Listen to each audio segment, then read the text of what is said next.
The doorbell rang as I helped Rachel transfer from her wheelchair to the couch. We'd been in our new Sycamore Grove home for 3 days. Can you get it? Rachel asked, adjusting her leg braces.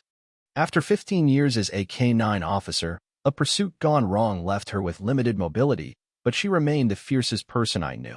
At the door stood a woman with impeccable blonde hair, clipboard in hand, flanked by 2 men in polo shirts. "Welcome to the neighborhood," she said, her smile cold. "I'm Victoria Hayes, president of the Sycamore Grove HOA. Here for your welcome packet and first month's dues." I frowned. "Our realtor said this property is exempt from the HOA. It's in our closing documents." Victoria's smile vanished. "That's a mistake. Every home here is part of our mandatory association." I shook my head.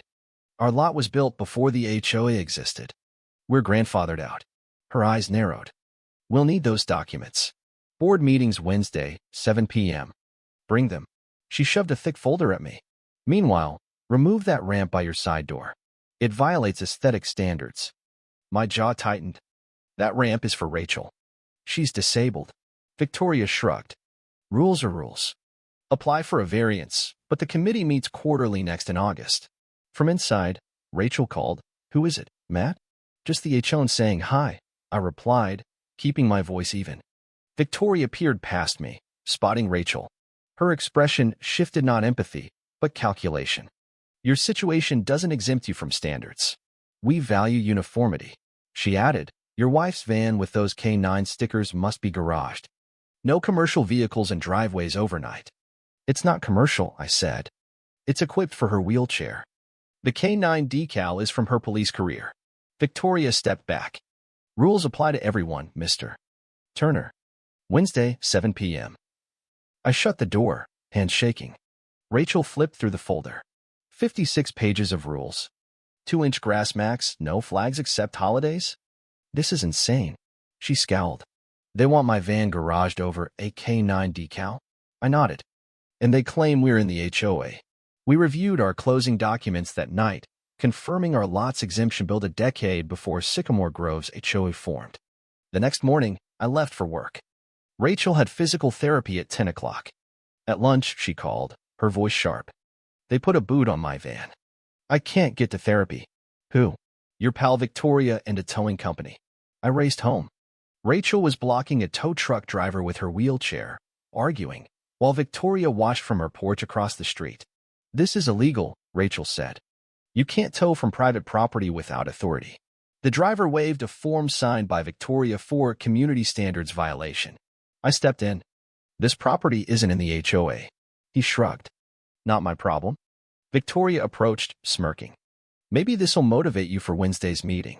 Next time, we impound." Rachel's eyes blazed. "Remove the boot now, or I call my old captain, and you'll have 5 patrol cars here investigating theft." The driver hesitated. "She's bluffing," Victoria scoffed. Rachel flashed her phone's police badge wallpaper. "Try me." 15 minutes and 1 call later, the boot was off. A patrol officer, Rachel's former rookie, showed up. Victoria retreated, but the fight was on. That night, I installed security cameras. Rachel called her lawyer friend specializing in housing discrimination. Over the next day, Victoria escalated. Neighbors accidentally blocked our driveway, anonymous city complaints targeted our ramp, and our sprinklers triggered a water restriction inspection. "They're wearing us down," Rachel said, watching Victoria lead a property value walk that lingered at our house. "She wants control and something else." That tow truck was too quick. "I smell kickbacks." I asked, "Next move?" Rachel grinned. "Gather evidence, find allies, prep for Wednesday." We dug into Victoria Hayes. Rachel's police contacts revealed 3 dropped HOA overreach complaints. Property records showed Victoria owned a rental in the next county with the same towing company's sign. "She's running an empire," Rachel said. "We're a threat." Wednesday, I came home to an empty driveway. Rachel's van was gone. She wasn't answering her phone. Panic rising, I got her call from an unknown number. "They towed my van during therapy," she said, voice strained. "I'm at Fast Track Impound on Industrial Road. They want $450, claiming HOA orders." I sped to the lot, finding Rachel outside the office, her face tight with anger and humiliation. 2 hours here," she said. "They won't release it without payment, even after I explained it's my mobility vehicle. The clerk demanded $450, shrugging off ADA loss. I paid, seething. We found a scratch on the van's ramp. Take pictures, Rachel instructed, her voice deadly calm. She called her lawyer, former colleagues, and a reporter, Lisa, who'd covered her K-9 unit. Lisa, that housing discrimination story? I've got one. By evening, Lisa agreed to cover the HOA meeting. Our neighbor George, an older resident, planted small American flags along our property line, marking its pre-HOA status. Been here 30 years, he said. Your lot's exempt. Victoria got the Lopez family evicted over their food cart last year. Rachel donned her formal police uniform, pinning medals and a photo with her K-9 partner, Rex. Psychological warfare, she said. The HOA meeting was in the community clubhouse with a single, hidden ramp. Rachel noted ADA violations, snapping photos. Inside, 30 neighbors faced Victoria and 4 board members. Non-compliant homeowners get 2 minutes, Victoria said. Board decisions are final. She faltered seeing Rachel in uniform. Whispers spread. Officers Turner. Victoria snapped. You're out of order. A voice from the doorway cut in. They're right on time. Captain Alvarez, Rachel's former boss, entered with 2 officers and Lisa, the reporter. Victoria flushed. This is private. Lisa countered. Public meeting under state open meeting laws. Rachel wheeled forward. We're addressing the illegal towing of my ADA-compliant van and harassment over our exempt property.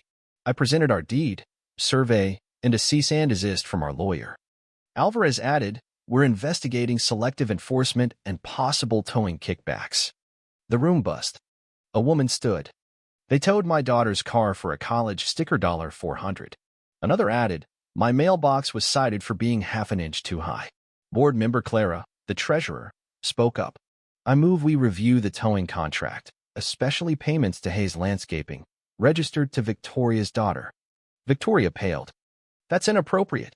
Clara held up records. Payments to your daughter's company raise questions. Rachel said, the problem isn't my K-9 decolate's corruption. As Victoria was escorted out for questioning, the board recognized our exemption, refunded towing fees, and ordered an audit. Neighbors rallied around Rachel afterward. George brought wine. You've changed everything, he said. Rachel mused. I might run for the board to keep this honest. Lisa called. 3 other HOAs reported similar issues. Want to consult on a bigger investigation? Rachel agreed, focusing on solutions. At 8:03 a.m., weeks later, police cruisers hit Victoria's house. Officer Carter and her K-9, Titan, joined Alvarez. Victoria, in a silk robe, shrieked as they demanded HOA records. You did this, she yelled at us. Rachel blew a kiss. Thanks for towing my van. Nobody checked your books until then. Neighbors gawked. Mrs. Chen asked, what's happening? Rachel replied, just HOA questions. Did you know Victoria raised dues 3 times in 2 years for landscaping? Chen gasped. No new plants. Police found a safe in Victoria's garage. Her VP, Alan, confessed she skimmed 30% of dues, and her brother-in-law owned the towing company, targeting non-members. That night, Alan brought records. 12 families hit in a year. Rachel emailed them, planning a class action. At the emergency meeting, packed with new faces, Alan apologized, refunded fees, and made HOA membership optional. Lisa's crew filmed. Rachel was named Accessibility Committee Chair, proposing accessible playgrounds with recovered funds unanimously approved.